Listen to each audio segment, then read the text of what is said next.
I think the second thought that came to mind when I woke up in that pool of blood was like, wow, this floor is so cool. Wow.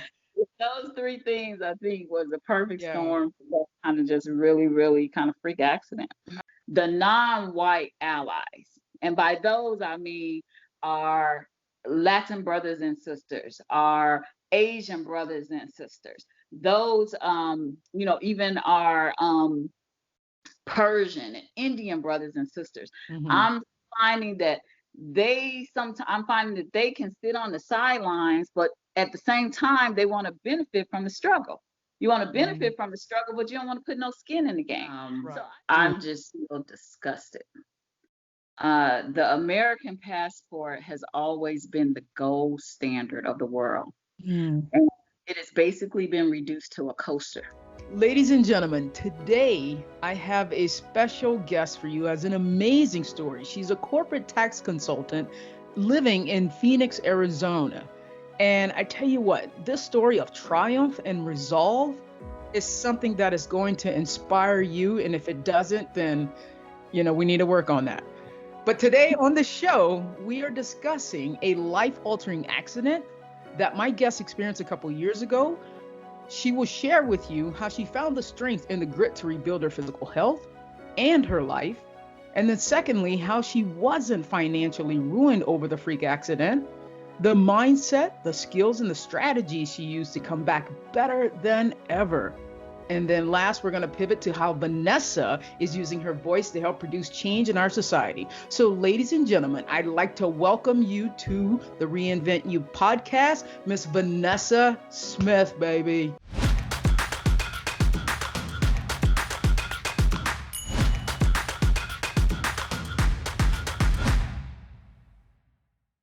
You. Yeah, yeah, that's what I'm talking about. How you doing on this nice Friday? Very well, very well. Well, nice, nice, nice. So, well, thank you for taking time out of your day because I know time is the most precious resource and gift that we could ever give to someone. So, I appreciate it. So, Vanessa, over the years, I have been so inspired by your story. And the reason why I reached out to you was because I feel like I was kind of looking from afar. If I was inspired, I know that my listeners can gain some inspiration, some motivation, some skills, and some tactics based Mhm. on what you went through. So, if you could just start off with, just kind of walk us through, that day and sort of, what happened that flipped your life upside down. Well, let's see. It was, what am I, 52 now? It was 2 years ago. Wow. And I was 8 days, well, yeah, about 8 days before my 50th birthday. And so I was just tunnel focused on my 50th birthday. Right, right. Entering chapter 50, and I just can't tell you how excited I was. And I was doing the whole shebang, having a big old party. Oh yeah, Palm Springs. Yeah, having a big old party in Yeah. Palm Springs, friends coming from all over the world, the Mhm. whole shebang for the Yep. 50th. And so in preparation of the 50th, of course, I was working out, Whoa, trying, whoa, getting sexy. trying to get back in shape for my 50th. That's what I'm talking about. So I was actually just to myself, I was doing good, eating well, getting fit, losing weight, all that good stuff. So I was so in the course of just all of that, I one morning I was just something I've done many a times that all you have done many a times as well. I had to get up in the middle of the night to go to the restroom Hmm. and got up. And this particular time, I just didn't make it back to my bed. And so, from the course of taking that bathroom break and trying to get back to my bed, I collapsed and hit my dining room floor. And I woke up. I don't know how long I was unconscious. I woke up, it was about 3 o'clock in the morning. And all I remember, first thing when I woke up, I was like, what is this wet stuff? Like I felt something wet. And then I was like, wow, this floor feels so cool. And then my mind started, firing like, well, why are you on the floor? And what is, Right. you know? And so, long story short of it, I got up off the floor and I was a little discombobulated, didn't really know what was going on. And so I literally went to go lay in my bed. So I laid in my bed and then I started moving my mouth around and I just felt a lot of debris in my mouth. And I'm like, what's going on? And so I got up, walked, stumbled over to my bathroom, looked, turned on the light, and I just started crying. My face was completely bloody. I had fell down some kind of way on the way back to my bed and broke my entire jaw. Oh. Yeah, broke my entire jaw, and I was all bloodied up. So of course I um, called 911. You know, they Hmm. sent the fire department, and they came, and that was an interesting experience too because one of my besties is a firefighter, so I've heard so many firefighter stories from her. Yeah. It was so apropos because now I have all these firefighters sitting around in my house, Uh-huh. and it looked like, if I put myself in their shoes, it looked like to them maybe I had been in some kind of domestic violence or something had happened because things were like kind of flung about and, Oh, big puddle wow. of blood. And they're like, what happened? And they asked me like, five or six different ways, like what happened. And after maybe about the third way, after the third, ask, I realized they didn't believe me. I realized Oh, okay. thinking like this girl ain't just fell down and Yeah, broke she her making this up. right. Somebody ended up there fighting her, whatever they thought. Right. And you make me think about my bestie and the story she tells me about, people just, be BSing and, it could be Hmm. some drugs or whatever, whatever. But I realized at that moment, they weren't really believing me that what had Right. happened. And so I think the shock had settled in and by the shock had come down. And so by then I just started bawling because I'm like, oh my gosh, I'm just Yeah. like, my jaw is jacked up, everything is jacked up. So at that same time I had called a friend to come over to take me to the VA because I'm a Hmm. veteran. And so the fire department was like, well, which this is a little thing I learned. Fire department is not authorized to transport the paramedics can't transport you directly to the VA. And so Huh. I'm like, well, I want to go to the VA. And they were like, well, the VA is not going to be able to handle this. This is a serious injury. They're not a certain level trauma, whatever, Hmm. whatever. And in my mind, my mind immediately went to, no, I'm going to the VA because I don't want to get no big bill. So I'm going to go to the VA. So long story Right. short, I went to the VA. My friend took me to the VA and within just a couple of hours, well, as soon as I got there, the ER doctor was like, oh my gosh, what happened, blah, blah, blah. So, they got me comfortable, got me up to get the MRIs, CAT scans, everything that you would get wherever. They Hmm. got all that stuff taken care of. And immediately, I think within the hour, the ER physician was like, this is too serious for us to handle. I'm working on transferring you out to the maxillofacial people. And that's like the plastic surgeons for everything from here up. Right. And so they sent me, eventually I got transferred over to Banner. And from there, Banner got me back in shape. So Oh my that's God. that's the gist of what happened. So I just Yeah. had a accident, collapsed, ended up breaking my jaw, Hmm. and it took 3 surgeries and 4 hospitalizations and about the better part of about 9 months to get back Wow. to where I am today. Right. So, like, do you recall if you just blacked out? Or, Mm. I mean, and so had you blacked out prior to that? No, I had never had any kind of blackout. So during that course of getting back to getting back healthy, Hmm. um, we discovered over like trial, error, and investigation what happened, what caused the collapse. Okay. So what ended up causing the collapse was a some kind of way. So I take high blood pressure medicine and some kind of way my dosage had gotten adjusted without my knowledge. Mm. So at one point in time, let's say I was on this hydrocortisone something something. It's Right. very popular. prescription for high blood pressure. And so anyway, I was on this particular prescription. I was supposed to be taking 12.5 milligrams. So I used to have a prescription written that I had to cut the pill in half. And somewhere over the course of that description or instructions dropped off my prescription. And Mm, so over that process, I had started taking 25 milligrams. And right. so 25 milligrams were too strong. And so what was happening is when I was asleep at night, my blood pressure was dropping too low. And so this particular time, I think I had a perfect storm going on because remember, I was exercising and losing weight. Mm-hmm. My Right. weight is tied really closely to my blood pressure being high. I'm only like slightly high. Like most people would think it's not even a high blood pressure. Maybe I was like, my blood pressure is 140 over 89, Mm-hmm. somewhere in. Okay. So anyway, I have a problem with the bottom number. So nevertheless, if I lose probably like 5 pounds, my blood pressure, I don't have any issues. Mm-hmm. So I was losing weight. So I already probably was out of the issue zone. And then I was still taking my medicine.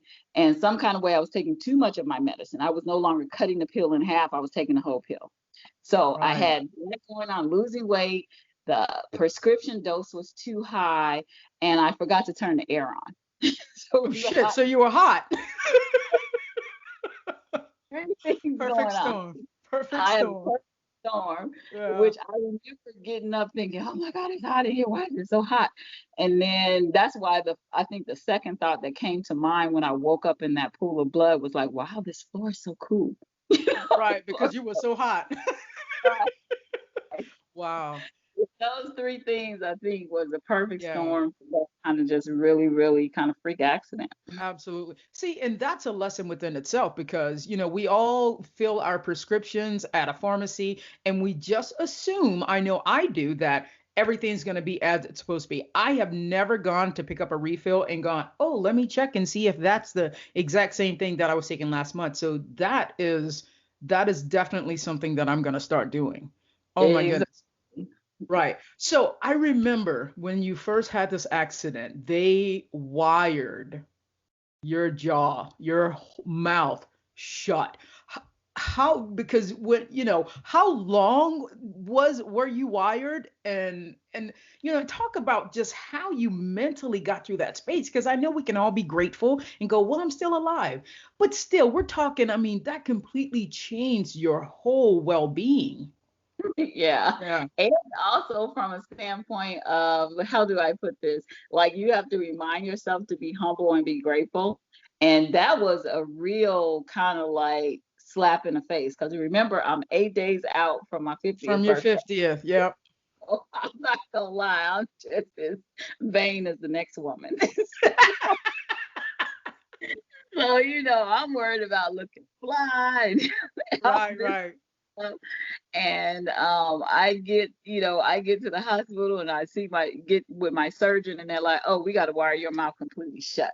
And not only that, I had to go through surgery. They had to cut all this open, pull all this up, so your face when you come out of surgery is, I can show you the pictures. They look crazy.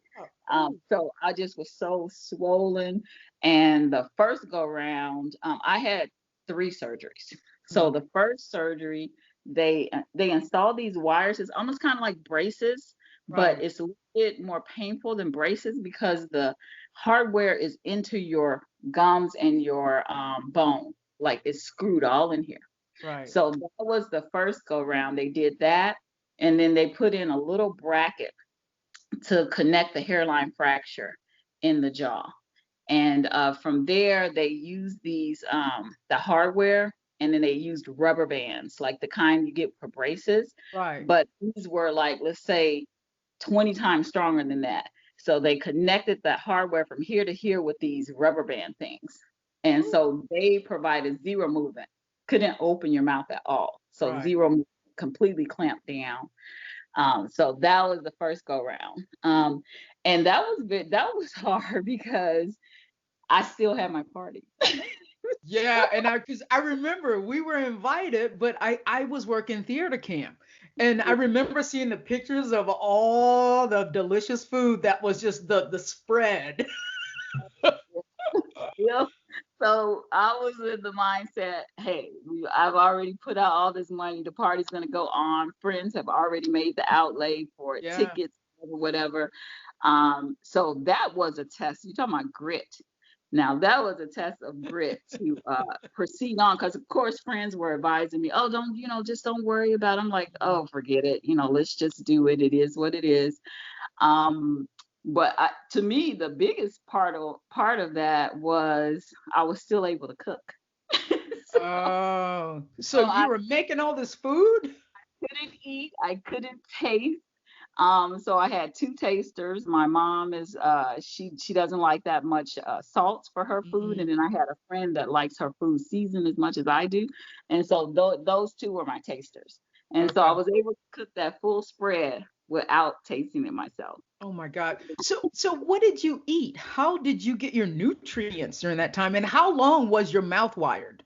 So the first surgery, I was able to drink through a straw. So Okay. basically, taking in liquids through the spaces in your teeth.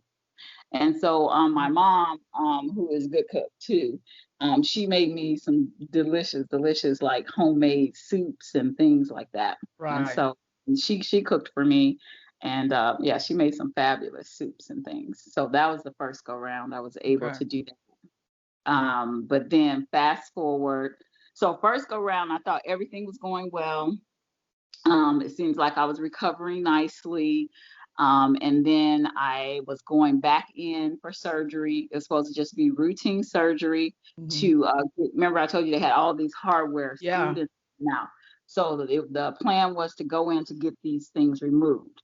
And so I went into surgery thinking, hey, I'll be up and out of here in a couple of Yeah. hours, and didn't go according to plan. So throughout my recovery, I was having this problem where this is the side, my injury side. I was Yeah. having a problem where this kept swelling up and, sporadically, up and down, Hmm. up and down. And so I told my surgeon about it.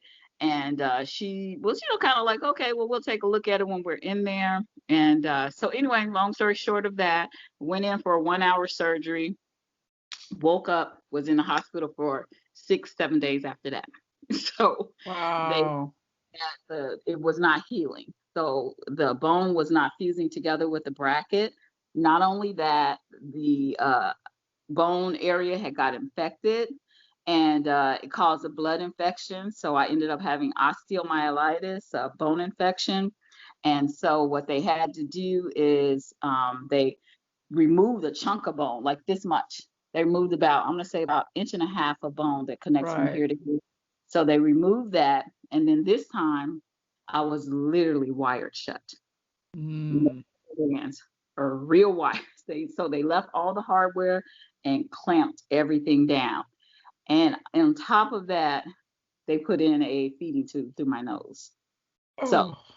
that so I woke up with Ooh. completely wired shut, thinking I'm getting all this stuff out my mouth. Hmm. Why more wires, feeding tube, and at the time, because of the bone infection, they thought they were gonna have to put this I forget the proper name of it, but basically it's kind of like an IV directly into your arteries, Hmm. in order to pump you with antibiotics. Right. So yeah, so I woke up to all of this bad news. So Right. I was a mess at that point, like, oh my gosh, so this is terrible. And so luckily I'm blessed because my sister is she's a, what is it? What do they call it? In ICU, she's an ICU Hmm. nurse. And in addition, she is a PharmD. So she's a doctor of pharmacy. Okay. And so, she was able to stop everything she was doing and get to Arizona, and she managed my whole treatment plan with the doctors. So, Wow. so I was really blessed to have her with that level Absolutely. of knowledge, because she was so knowledgeable. It got to the point where the doctors came in the room and they just be like, "Okay, Dr. Levi, this is what we think." They didn't even talk to me. They just go straight to Straight to my her.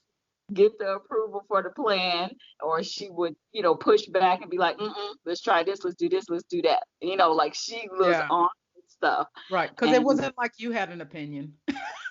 Right? hey, I was like, whatever she say. There we go. There we go. And so that was the second stage was a really really that required a lot of care, and I Yeah. can never repay my sister for that. So that was like real feeding tube. I had to have that, what is that stuff, like, the stuff you put in they call it the feed. It sounds terrible, like an animal. Oh. To put I the was stuff. I was thinking it was like baby food, like pablum or something. It was like Similac, something like Right. Yep. Okay. something, like Yeah. I have such compassion for people now that can't eat, and they have to drink, like those meal replacements and stuff. So that's what I lived off of, those kind of meal replacements, and nothing in my mouth for probably another 4 to 5 weeks, Okay. because they had to fight the infection, fight the. I got a couple of infections, so they had to fight off all those infections Hmm. before I could have the third surgery, which was a surgery to go back in. In between that time, they ordered from Germany this plate that now connects my jaw. Wow. And so it was some kind of fancy thing, that, they use computers to graft this plate to put in Hmm. my jaw. So that's what's holding my jaw now together. So after I recovered from all of that drama, I was able to have a third surgery to go in and put that plate in, and remove all of well, they kept all that stuff in, keep Hmm. all the hardware in for a while. And then finally, actually, I have four surgeries now that I think about that. I had to have a fourth surgery to take everything out once I got the clean bill of health. Right. So Wow. it, So it was you a journey. It was a It, journey. it it definitely sounds like a journey. So you mentioned earlier that you were a veteran. I had no idea that you were a veteran. Like so you served, and tell us how fortunate you were to be able to get that kind of care, that health care, because we all know under 65 health care is so expensive with high deductibles and a high out of pocket, and my goodness. So tell us how you didn't end up financially ruined. Absolutely. So at 17, right out of high school, I had decided to go into the Navy because there was no college fund and all this stuff. Mm. There was no Yeah. non-plans. There was nothing for me to go to college on other than let me try to figure it out. Mhm. So Right. I decided to go in the Navy, get the GI Bill, and get out, go to college. Yeah. So that was my plan for to get my education, and it has paid off tenfold, because part of the benefits of being a veteran, you can use the VA. So the VA has been my healthcare system since, let's see, 22. I got out the military at 22. Okay. And so I've used the VA since I was 22. And I can't, I was complaining at one point. I was complaining because you do have like a small copay at the VA, but it's relatively nominal. Hmm. To give you an example, I was went to pay my bill. I'm like, well, I wonder how much my bill is. And so I think my bill was, let's say, like $1,000. Right. And this, mind you, I had 4 hospitalizations, 4 surgeries. Yeah. Um, Between this, of course, you got follow up care, all these things. Right. I've had to get, the feeding pump, the IV bag, all this stuff I need at home to care for myself. And also they provided the feed that I needed to go in the feeding tube, all that stuff. And so, $1,000. And so I'm like complaining to my sister, right? Like, I can't believe I gotta pay 1,000. She be like, you better be lucky here. Exactly. That is just 1,000. So my sister Googled, how much does uh, jaw surgery cost? Mm. And one jaw surgery, remind you, I had four. Right. One jaw surgery, $140,000. Oh. Yes. And then now Wow. later on, so-called private insurance. Of that $140,000, you probably would have to pick up 20% of that 140 times 4 times 20%. Plus, I had physical therapy, specialist care, Right.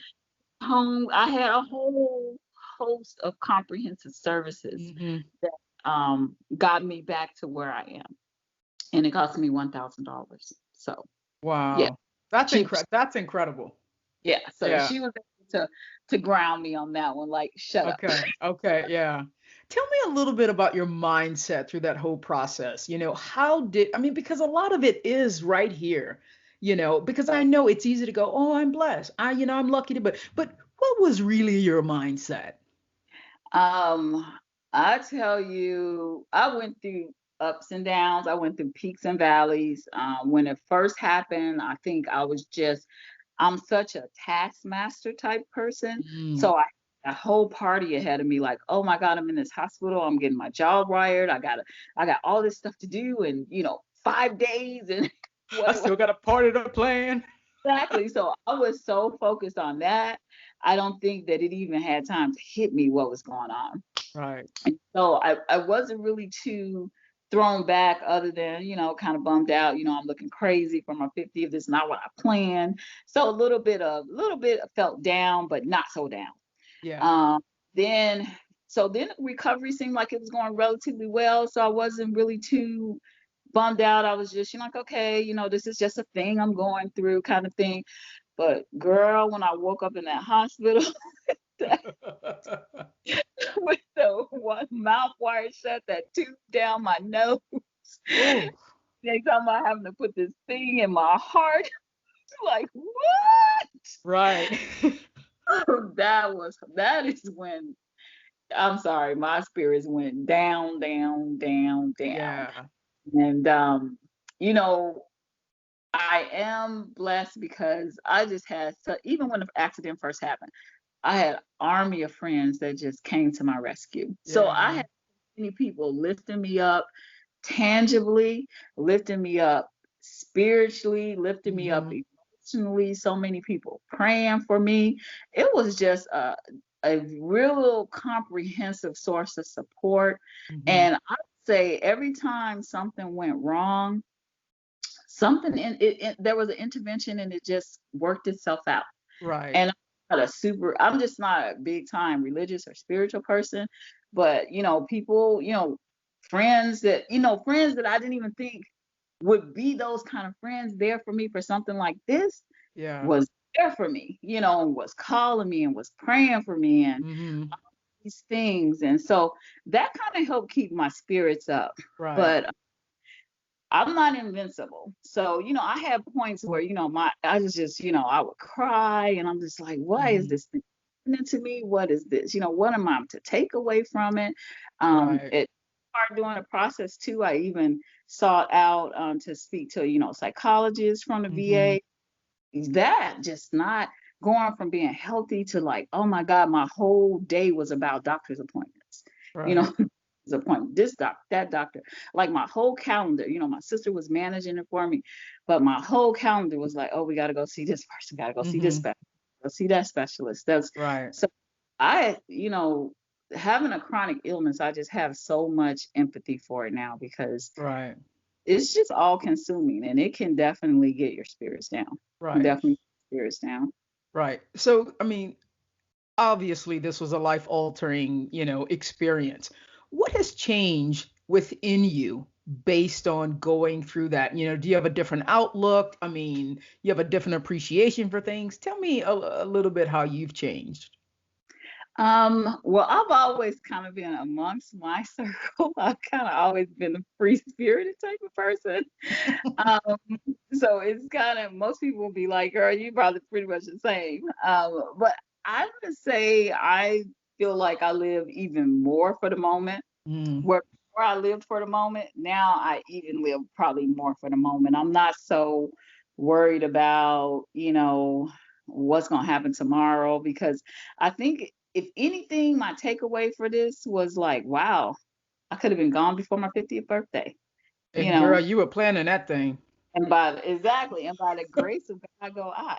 So I'm just like, I just am more focused on enjoying the here and now and making a Yeah. difference of the here and now and You can't take none of this stuff with you. You Right. can't take all the money you done saved up Yeah. for a rainy day. You can't take the big cars, the big Mm-hmm. houses, and the big cars. None of that stuff is gonna go with you. So it just made me more focused on, you know what, I'm just gonna enjoy myself while I am here, while Yeah. I'm breathing. And so Right. one thing I consciously did is during my recovery to now, I took like 2 years off. Like I just started back working this year. Oh, And so I wow. was, I didn't know that. I'm not really in a rush to go, back to work. I'm just going to Mm. enjoy myself. So last year, of course, pre-COVID, I was gone somewhere. I was gone.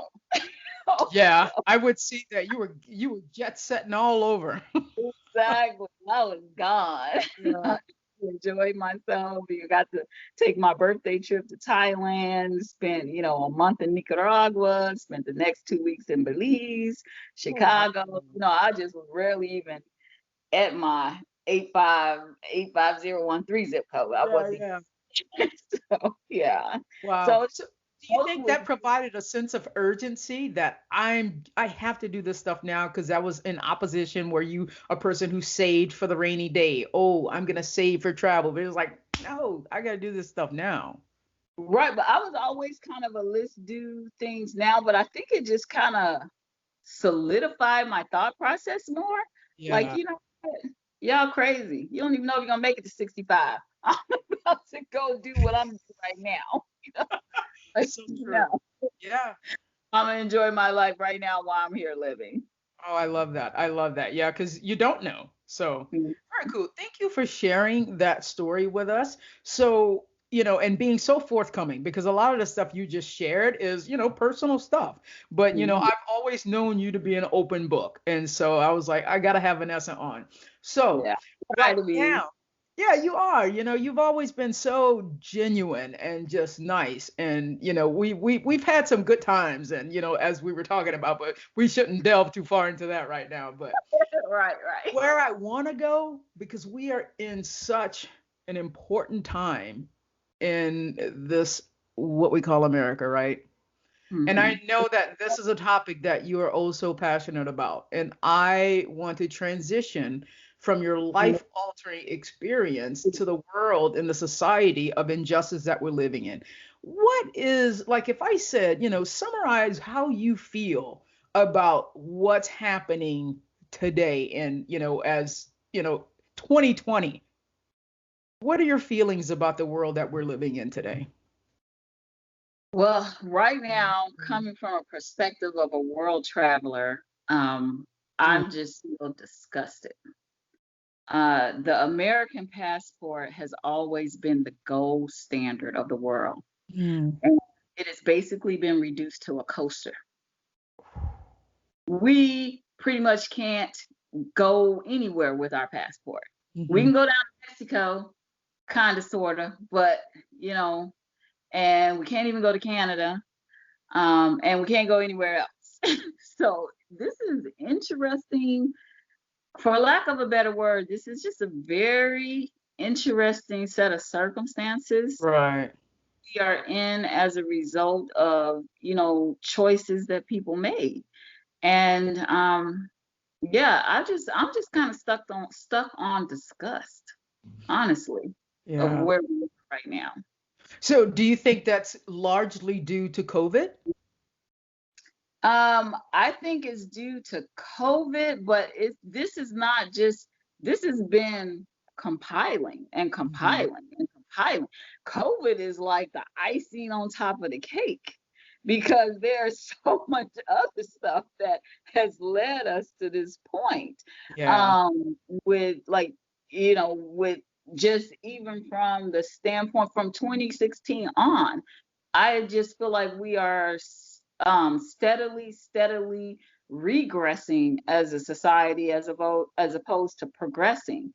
And to me, from a symbolic standpoint, when I think about that passport and what value that had as Mhm. an American to hold that American passport and how people covet that American passport.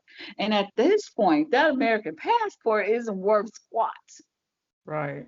From a symbolism standpoint, I just think that that really communicates a lot as to where we stand right now today. Absolutely. Oh my goodness. So I read on, and I liked it, one of your posts where you shared on Facebook, racism is so American that when you protest it, people think you're protesting America, right? Eh, And yeah. then it's so crazy just this stuff, because I know that you and I both follow Sean King, right? Mhm. And Sean King opens your eyes to so many things that I just wasn't even aware of.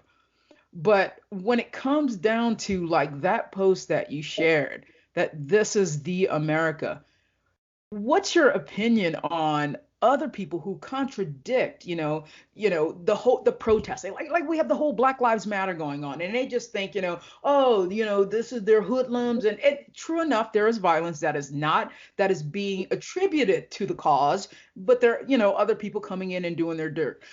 Tell me, how do you feel? Like what was your internal monologue when you posted that?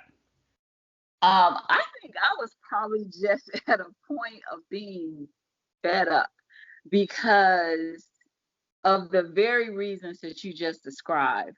Hmm. We have groups of people out there on the front lines trying to do the hard work, and we got a bunch of naysayers on the sidelines trying to stop the hard work. So Hmm. whether you're a naysayer, a all lives matter naysayer, you a blue lives matter naysayer, Right. or if you are even just like you know, the kind of sit on the sidelines and want to benefit from all the hard work but don't put no skin in the game type of Hmm. naysayer. I just was kind of fed up with it. Oh, and it's a Right. third thing that is just starting, not starting, but it's been irking me. If you are in the category of the non-white allies, and by those I mean our Latin brothers and sisters, our Asian brothers and sisters, those even our Persian and Indian brothers and sisters. Hmm. I'm finding that I'm finding that they can sit on the sidelines, but at the same time they want to benefit from the struggle. You want to Hmm. benefit from the struggle, but you don't want to put no skin in the game. So Right. I just like it is just so many buckets of naysayers and categories of naysayers that are impeding progress. Oh, and then the third one, of course, are the true disruptors, people that are out there trying to co-opt the positive movement, the ones throwing the Molotov cocktails, and the white supremacists out there trying to kick up the race war, and hijack the Yeah. movement. So you got like 5 6 buckets of people or Right. groups working against this one bucket of people are who are truly trying to progress an agenda Right. um, of positive change and respect for Black lives. Okay. So I was kind of just fed up. That's Right.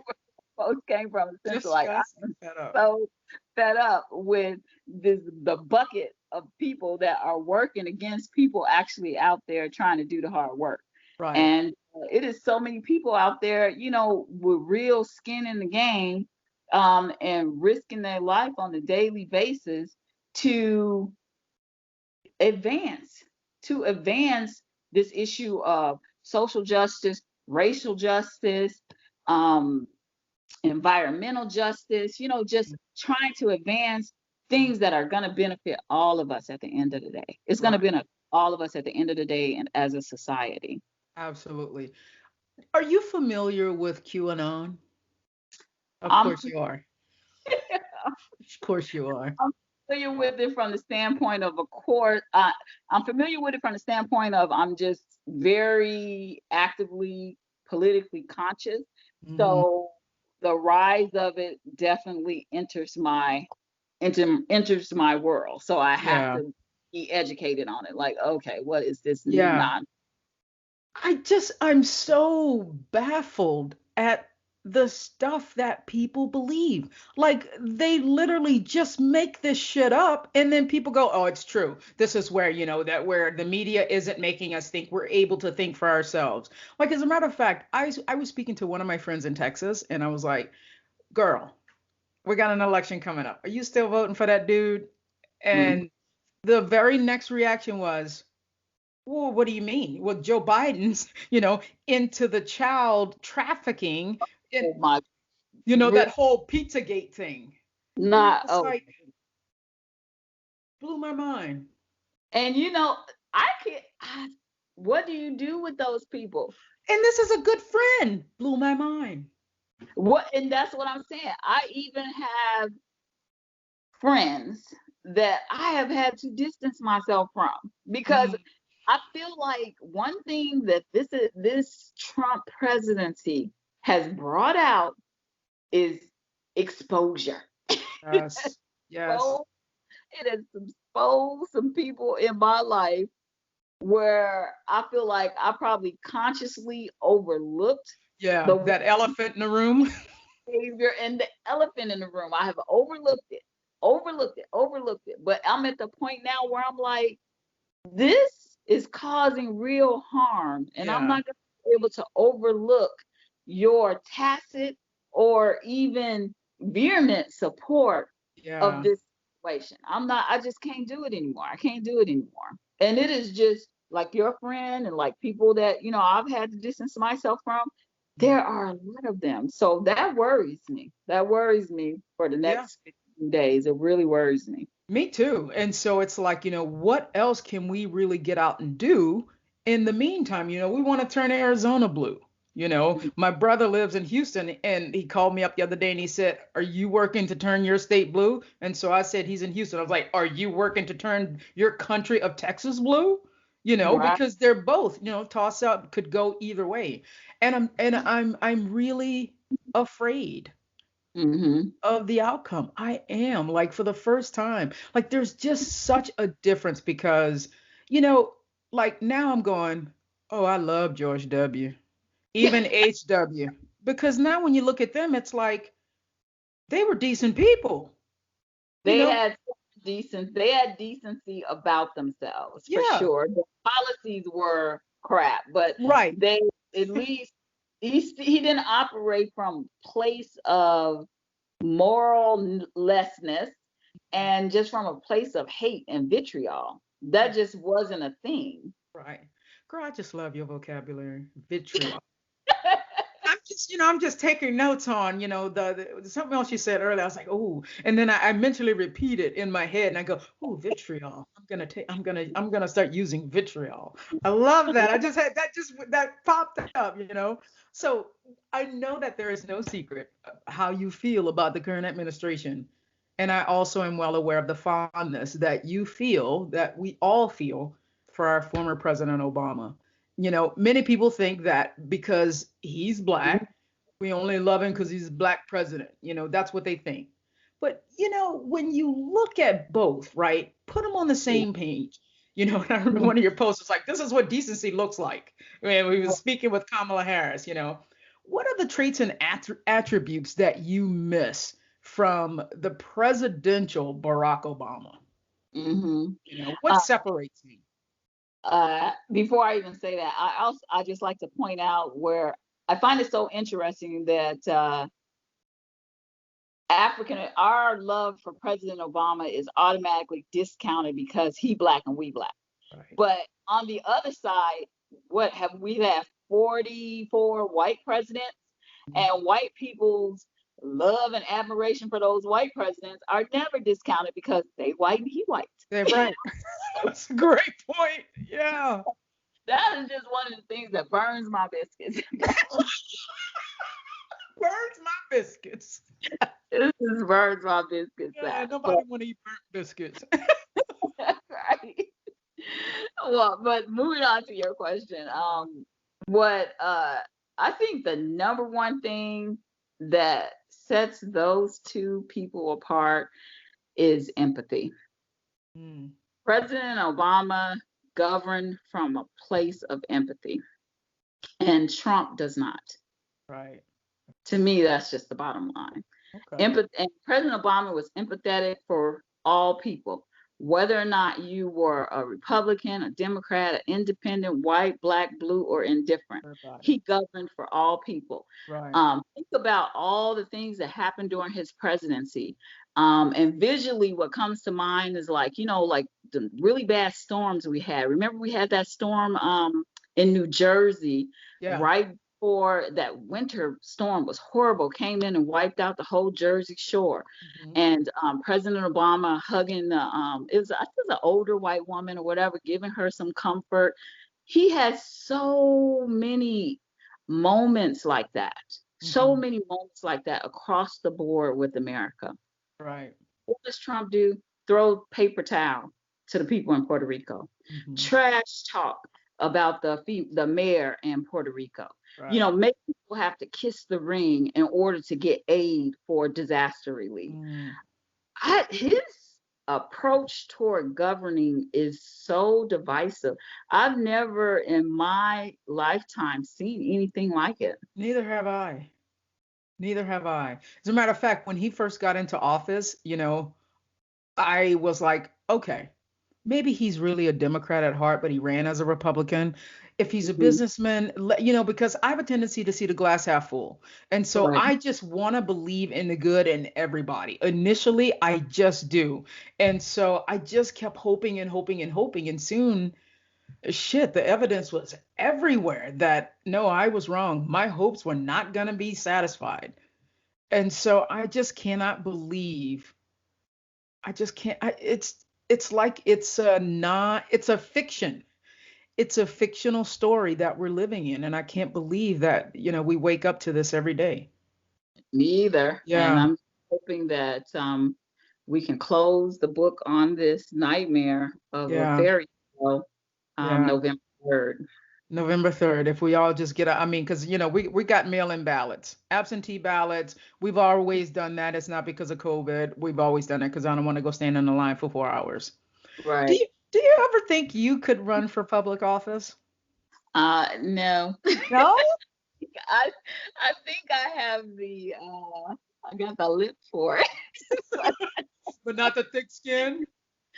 Yeah, definitely. Like, I don't know if I could temper myself like that, but I do see a shift in my future from a career standpoint.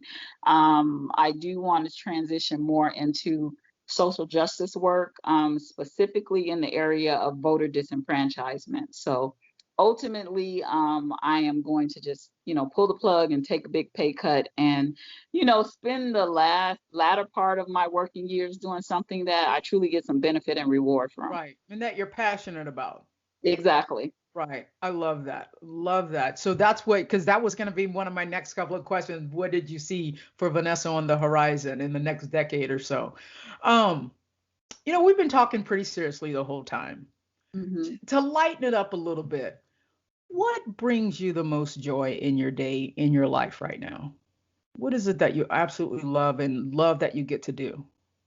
I enjoy cooking. That's Okay. I enjoy, putting on my apron and getting into the kitchen, and I Yeah. enjoy putting on a big spread for my family and friends. That's Okay. how we connect. It's Hanging out. true. I used to have my happy hours and all Yep. that stuff. So I still really, really enjoy that. That brings me a genuine sense of joy. Nice. I absolutely love that. And so, and your sense of travel, because I know you love to travel. I Oh love yeah, that. Yeah. traveling. Yeah, traveling is high up there too. I enjoy Yeah. traveling. This has been a weird year. I just, I had a thought this morning. I'm like, wow, I haven't been out the country all year. Yeah. We haven't either. Yeah. I It's know.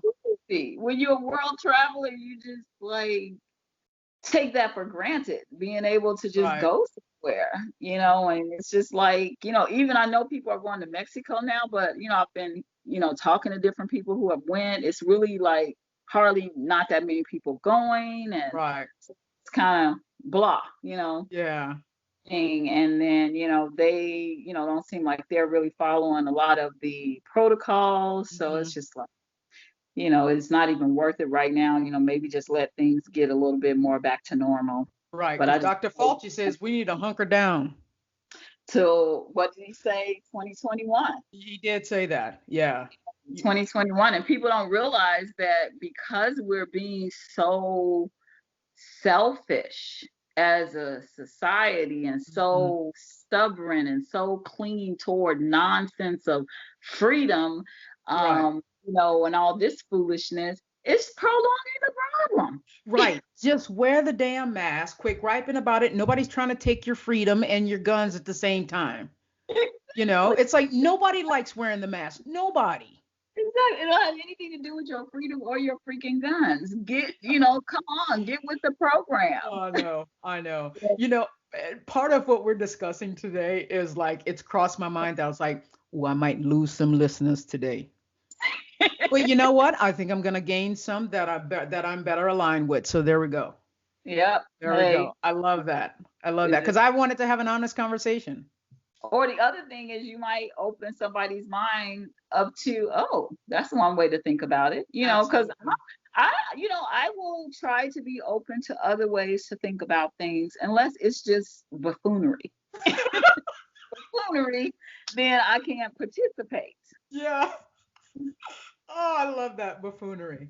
So just to end up, what is like something that you and our people could really do to, everybody's like, get out to vote, go volunteer. But what would be your go-to action? It's like, if you could do anything, what would be that thing to make sure the outcome on November 3rd was blue? Hmm.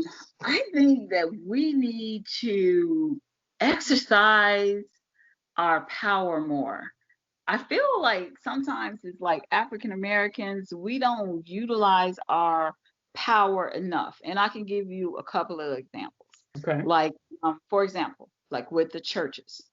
Only as of late have the churches been truly engaged, some churches been truly engaged on exercising their power over their congregation. Mm, Whereas if you look at the white model, the Jerry Falwells and all those Paula Pattons and all these people, they over there proselytizing from the pulpit about voting for Trump. right. Evangelicals are responsible for putting Trump in office. Evangelicals, Hmm. then white men, then white women, if we want to Right. break it down. So I feel like on the flip side, sometimes we are too obedient of a people. Oh, well, you don't want to lose your 501(c), so you don't want to talk no politics from the pulpit or whatever, right? And I love that tax code. I'm like, no, Yeah, yeah. the rules have changed.